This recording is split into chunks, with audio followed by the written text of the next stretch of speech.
Welcome to the Wally Show Aftercast. All the stuff we did not get to during the course of the show today. I'm still kind of riding on a little bit of a high from the end of the show because what happens is we finish the show and literally within less than 5 minutes we start the Aftercast. And we had just finished our last break. So if you've heard the podcast already, you may have heard the metal singer Dan Vasc doing different songs. And that was just a gift from Betty. He did Amazing Grace. It wasn't from me. I pulled the audio, but that was from Brett. Yeah, Brett, who's a potty. Yeah, he is a potty on our Facebook potty group. And you can join too when you text potty, PODDIE to 91979. We'll send you the link so you can join the group and see what all's going on behind the scenes. That's the thing. We have here's the hierarchy. We have listeners to the radio. They're one level. But then, and we're going deeper, better. Then you've got podcast people. Then you've got Aftercast people. And then you've got potty group people. It gets more and more inside the inner circle. I think if you've joined a face group page for something, you've reached the pinnacle. You're in of a group. Yeah. So we'd love to have you in that as well. But yeah, thank you for sending that. It was absolutely amazing. It brought me to tears. It was so good. And we only played Amazing Grace, but I was his version of Amazing Grace. But Dan has a lot of songs that he's done. I pulled hooks from 2 songs that I knew you would know. Just so you could get appreciate you doing this. Let's do this. Taste. Let's start with a fun one from a movie, and then we'll go with America. Because you always want to end on America, in my opinion. So this is from the movie Mulan. You would not think that Mulan had a metal song in it. But but you would be mistaken. You would be very wrong.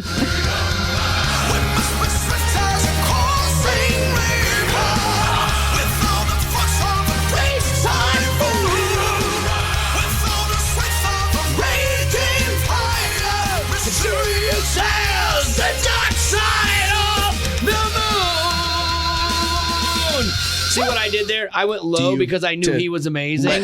Let him preach. Normally, I would go on the high, but he is much better than I am, and so I went low to help him out there. Glad you realized. Oh, if I could ever do a duet with him, that'd be fantastic. This guy's got the long hair. He's got the whole look going. This guy is who I wanted to be. Still could.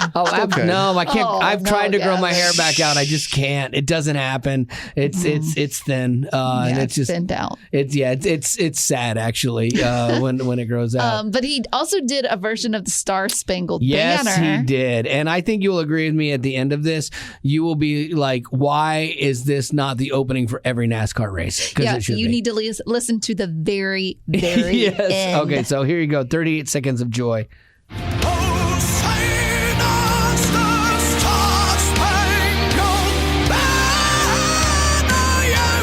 Yes, it does. Yes, it does, Dan. It waves. Fireworks. Hands on hearts. Hats off. Rev the engine. Tears slowly coming down the cheek.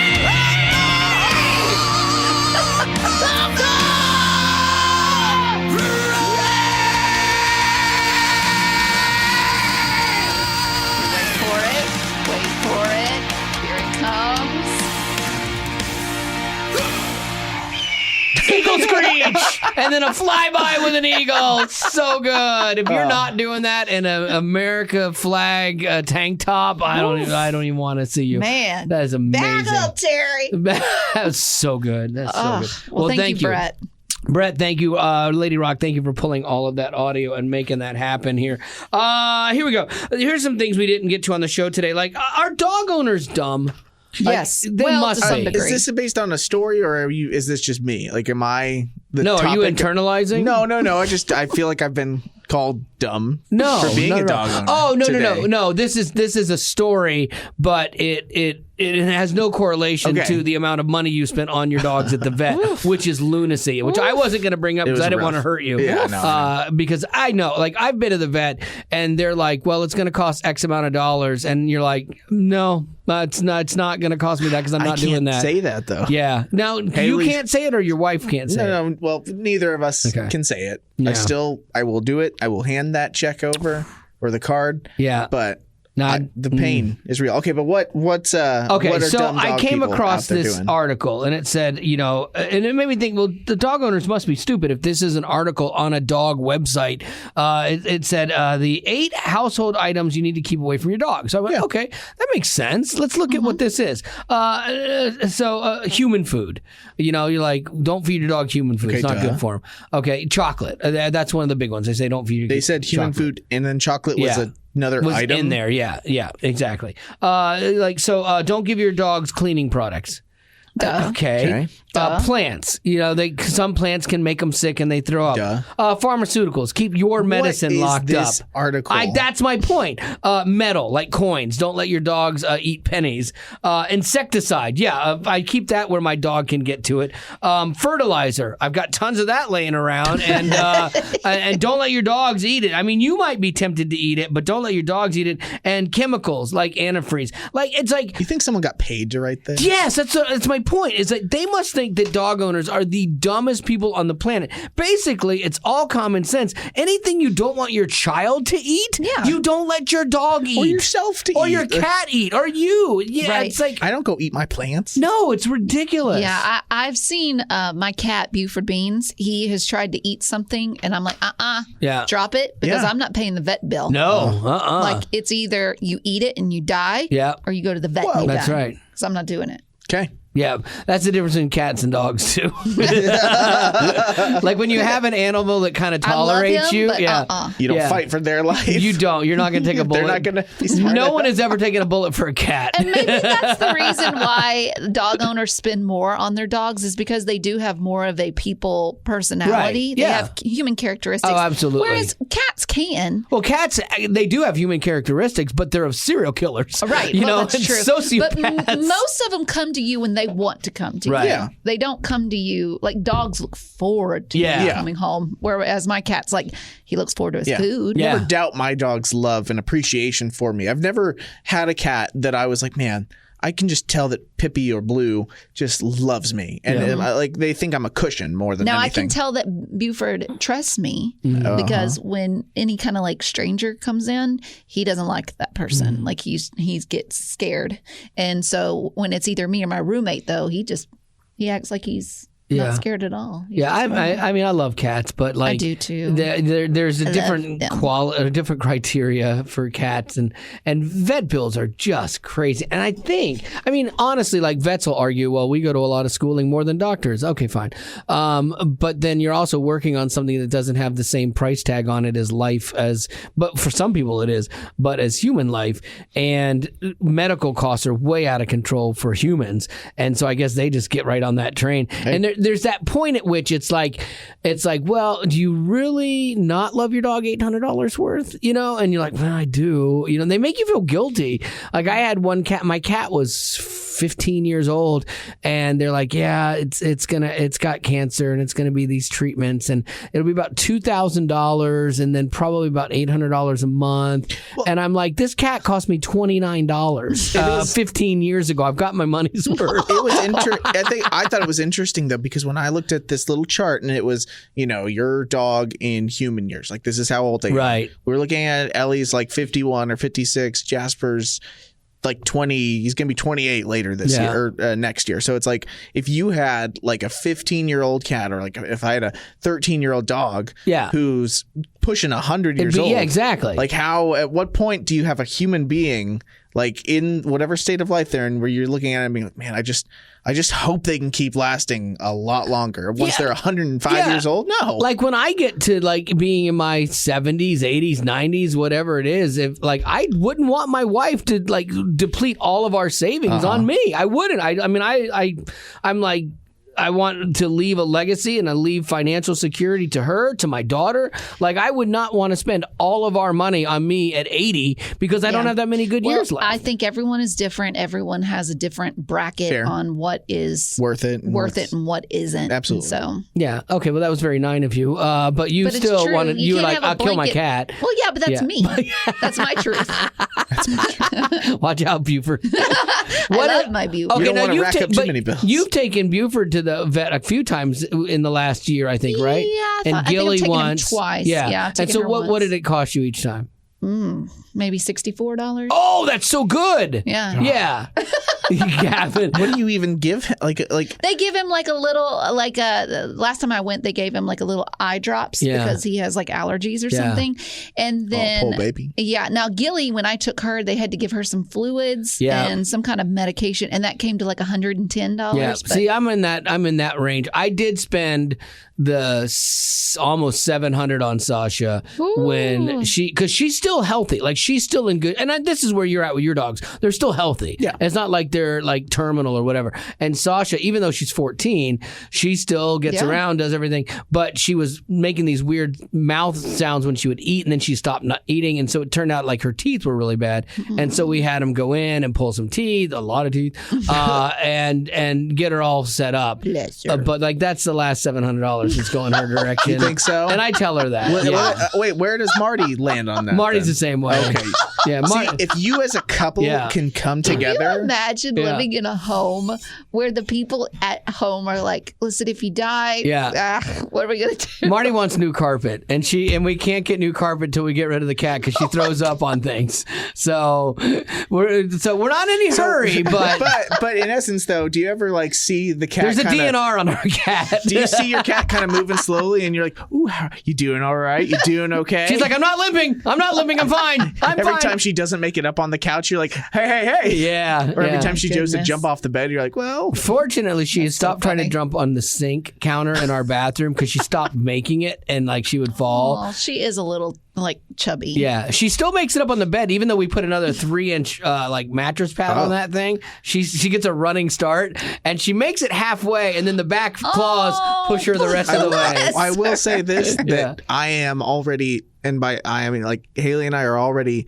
in the planning stage of a future where we're going to provide steps, ramp for Ellie, for her to climb up onto. Because even nowadays, you'll hear her jump onto it, and you'll hear this little like her hips aren't doing too well. So the funny thing is Sasha barely makes it onto this bed. This bed is like 18 feet high. It's like the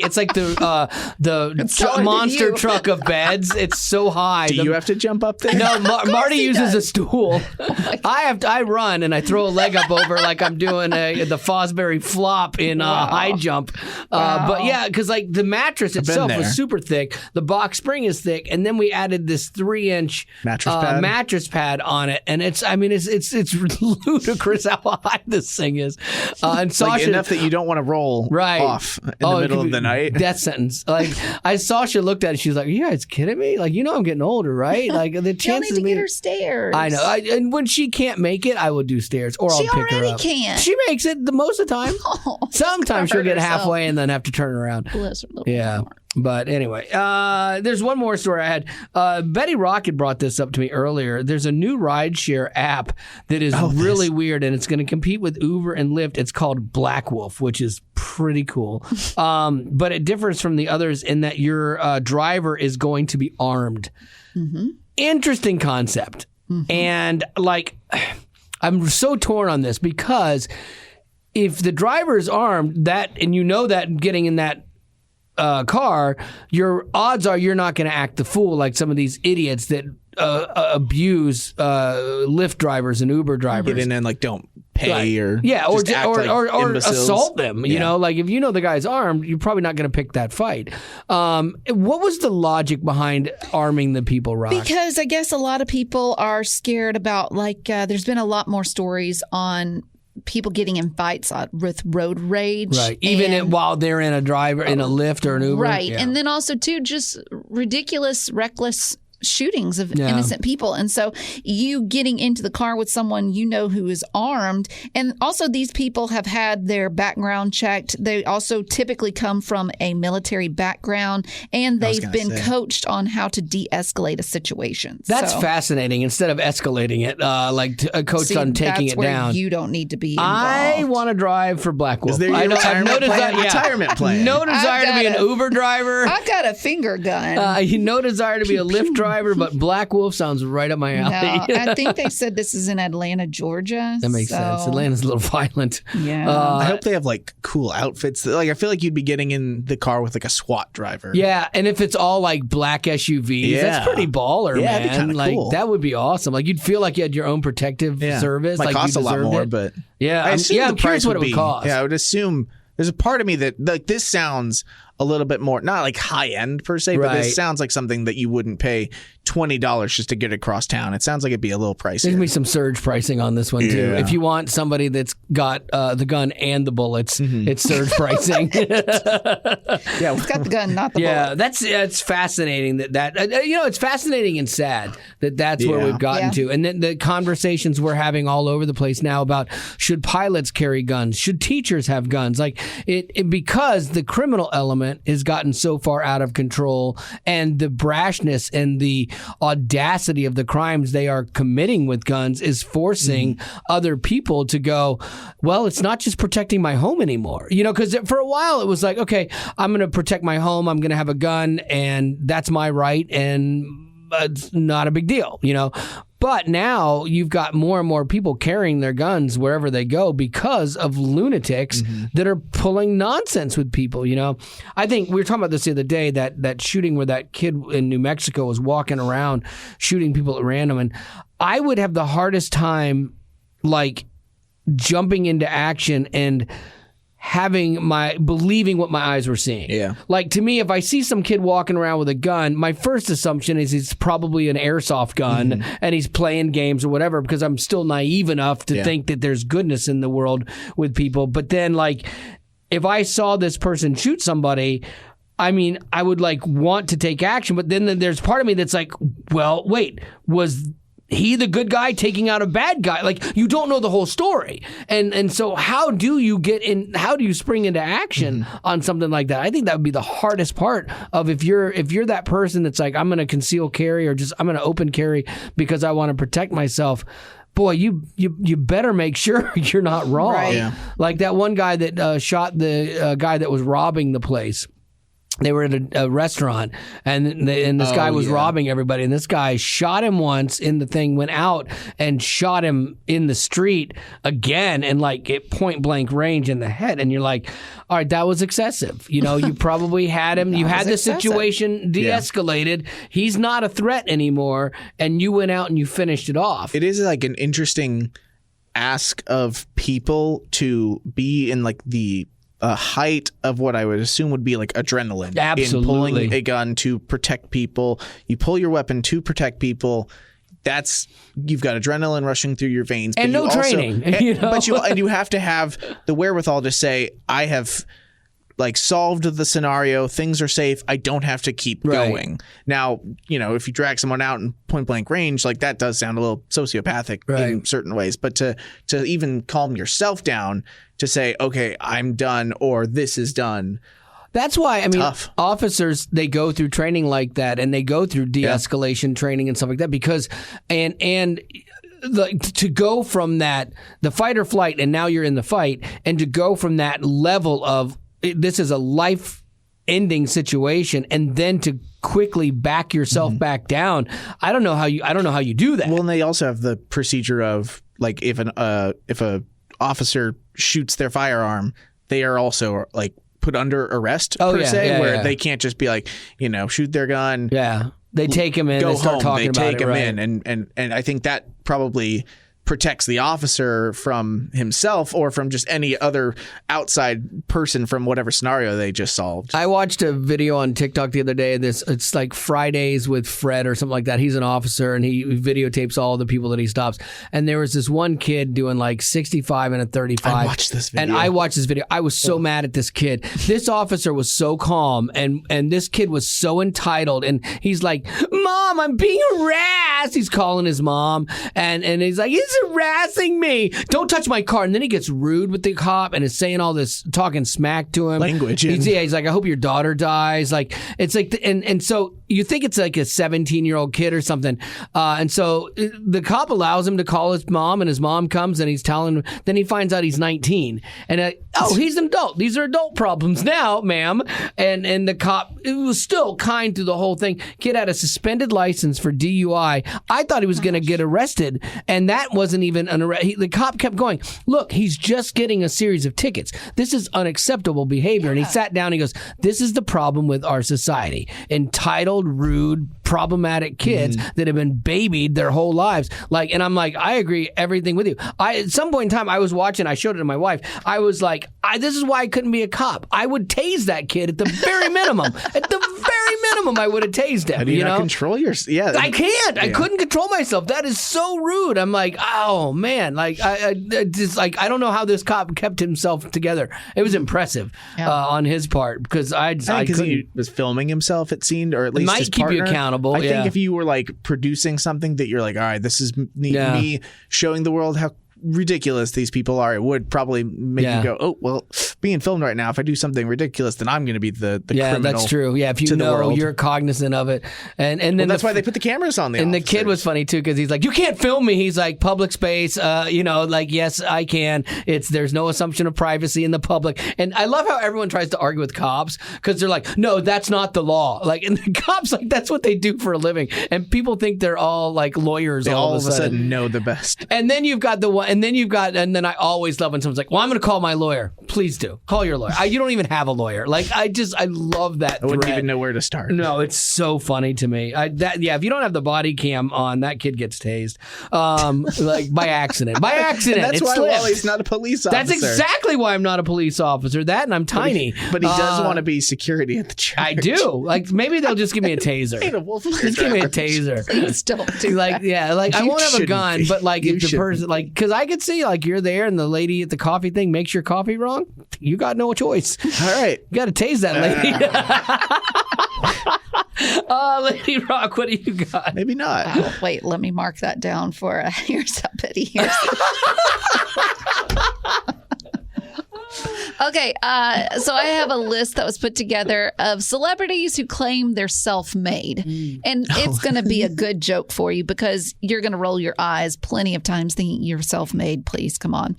First one being Kylie Jenner. She's the youngest of the Jenner and Kardashian clan. She said, quote, there's really no other word to use other than self-made because that is the truth. No, that's not true. You had a leg up huge with startup capital, connections. Oh, no, that's she's not never not been self-made. famous. Like Trump. Okay, Donald Trump. I talked about I'm a self-made, millionaire, billionaire. His dad funded his first few land deals because his dad was a multimillionaire real estate developer. It's very rare that anyone is truly, truly self-made. Somebody helped get you somewhere, you know. Yeah. Kim Kardashian, who is Kylie's sister, she said, Kylie is self-made. We are all self-made. What? Because we came from a family that has had success? Yes. Right. Yes. That's the definition of not self-made because we come from a wealthy family that helped bankroll our stuff. Yeah. Now, what they have done is they've turned the opportunity that they had into businesses and into money, and they have worked hard. You don't get to that kind of money but would without you call working. that self-made? Absolutely I not. would call that a hard worker. We're not critiquing hard work. We're just critiquing the self-made. Yeah, you're trying to write a narrative that makes you seem like you didn't come from cash. Yeah, you didn't come from the poor side of town like Oprah, and become Oprah is somebody that you go. I would define her as more self-made for sure. Hailey Bieber puts herself on that list. What? She said kids that already have a famous background are just following in their family's footsteps. But she was my dad and all of his brothers had done this. This is my family's business. Yeah. Okay, fine. But you are profiting or benefiting from your family's business. Now, you can be a hard worker, but you're not self-made when you're starting with stuff. She never had nothing. would be the right. I feel like a lot of people who like you think of being as self-made, it's like at one point or another, like you had nothing. Right. You were like doing food stamps, or you were on assistance. You were just poor. You know, from you didn't have minimum a lot. wage to right. Do you think Taylor Swift is self-made? Absolutely not. Oh, no. Really? Her dad funded her. Oh, yeah. Okay. No, you're right. She came to Nashville, and her dad basically funded her whole first thing, her album. He kicked down doors for her. Now, she has truly maximized it. She's made use of it. She became a great businesswoman. She's in control of what she is doing. But you wouldn't say she's self-made. Yeah, exactly. I'm not taking anything away from her work to do what she does, and she's masterful at heading her cult.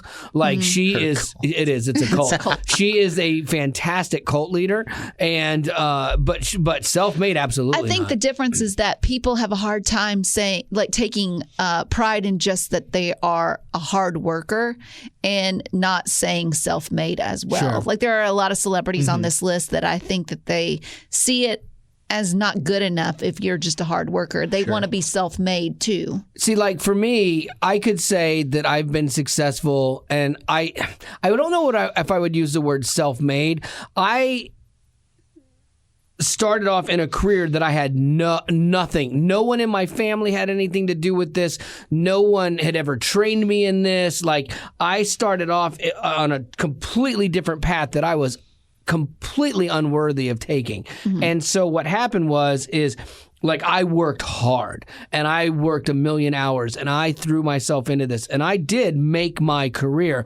But even inside of that, I had people that had to believe in me to give me the opportunities. Now I maximized them. I made the most of them. But I did have people that believed in me and helped me. But wouldn't you say that's happened for Oprah too? Like she had to have for some sure. people. So then would that make her not self-made? But I didn't come from ultimate poverty. So there's that line of like self-made of like how poor is poor to consider being self-made.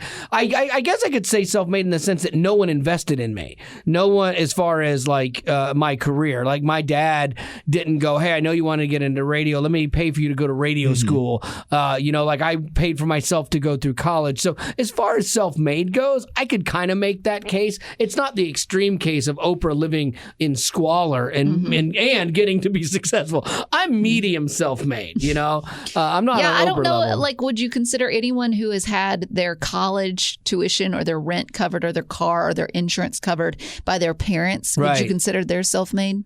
Yeah, I don't know. I mean, because parents help a little bit. I think it's what you. Yeah, I think it's kind of what you do in that field. That did they do that for you? Because like we want to take care of our kids as best we can, but like when you actually start that thing you're going to do, like say Betty Rock, you start making catfish lures, and like you'd never done that before. Your family didn't train you how to do that. You like just Phil Robertson from the Duck Dynasty. Like the Duck. You just wanted to do that. Yeah. Your parents didn't invest in your company. Well, here's $1,000 startup capital. And you turn it into this business. I would say you were self-made catfish lure maker. So it's categorical almost. Yeah, like that's how I see it. Even if you had somebody who was like, very successful in one venture, they said they put that down and then they went over and started something else and it also became successful. They were a self-made whatever. Yeah. As long as you don't have, because you can have people that are investing in you like with their time and mentorship, but they're not investing in you financially. Sure. I think that kind of factors into the self-made because we all pick and choose what we learn from people around us. Other people that made the list were Lily Rose Depp, who is Johnny Depp's daughter. Not a chance. What does she do? If you're not right for something, they're not just going to hire you because your name looks good on the post. What does she do? Is she an actress? I bet that's not true. Yeah, let me look and see. What has Lily Rose done? Yeah, I mean, names don't hurt. Like it. I mean, Hollywood is all about, and businesses too. It's not what you know, but who you know. It doesn't hurt to be a Kardashian. Not at all. She's been in some movies. Okay. Nothing too crazy, it looks like. But all that to say, she's just saying, I made my own way. Sure. Like, just because they see my name doesn't mean anything. And then Paris Hilton, she said she's self-made. She said, I think of myself and anyone who does business as being self-made. Everything I've done on my own. Really, it's just the people who went out and asked this question that were like, I mean, if you're going to ask this question to those people, like, are they really going to sit there and be like, nope, see ya? Yeah, exactly. Like, they're not going to. My parents helped me. Yeah, like you're not going to sit there and be like, no, successful because of my parents' money. Yeah. No one's gonna say that. Yeah. All right. Well, you got some birthdays for us? I do, and I don't have to do the. I know. How nice is that? Hadassah and Abigail want to wish their sister Charlotte a happy birthday. She's turning 11 today, and for her birthday, we are camping with our aunt and uncle. Nice. Charlotte loves to read, play games, and play with our dog Boaz and our chickens. Oh, a dog named Boaz. That's Cool. great. That's a good Bible name. Yeah. Hadassah, Boaz. I like all of it. Yeah. Joel wants to wish his little brother Bruno a happy birthday. We don't talk He loves to sing, and his favorite song is, of course, We Don't Bruno. Talk About Bruno. There you go. From the movie Encanto. We've made a habit of singing it for him on his birthday instead of the usual birthday song. That's cute. I like that the whole song is about how we don't talk about Bruno. Yeah. Caleb wants to wish his amazing mom a happy birthday. Said she puts up with me and my brother's shenanigans and is still a joy to be around. She loves wildflowers, strawberries, and listening to some Rhett Walker on the radio. What? And then Jeremy wants to wish his wife Heather a happy birthday. Heather makes me smile every time I see her. She is kind and generous, a wonderful mother, wife, and human being. Happy birthday, Heather. We want to go back to the question from Caleb, and it's about Rhett Walker. Would you classify artists like Zach Williams and Rhett Walker as country? This is an ongoing debate in our household. Yeah, like if they weren't a Christian artist, I would put Zach Williams in as Southern rock, I think, more than country. And Rhett Walker, I would put... When mercy found me. Yeah, and Rhett Walker, I would put in Trailer Park category. Waffle House Trailer Park. Yeah, that would be my there's category. different. Okay, so you're saying there's different country genres here. Yeah. One is redneck. The Yeah. other is southern Rock. Yeah, like rock. Leonard Skinner and stuff like that Yeah. is Southern rock. Yeah. And then country is like straight up get country. that. I think they're both kind of in that Southern rock vein. So what about Yeah. like Ann Wilson? Let's Ann get Wilson would be country to me. Okay. Yeah, I think like she's Carrie down the middle Underwood country, type yeah. stuff. Kane was flirting with the country stuff for just a a while. little bit. Yeah, Carrie Yes, Underwood. Yeah. Yeah. Well, So there you we go. would say yes. Hopefully that solves your debate, and that's going to do it for our podcast today, our Aftercast today. And as always, thanks for being a potty.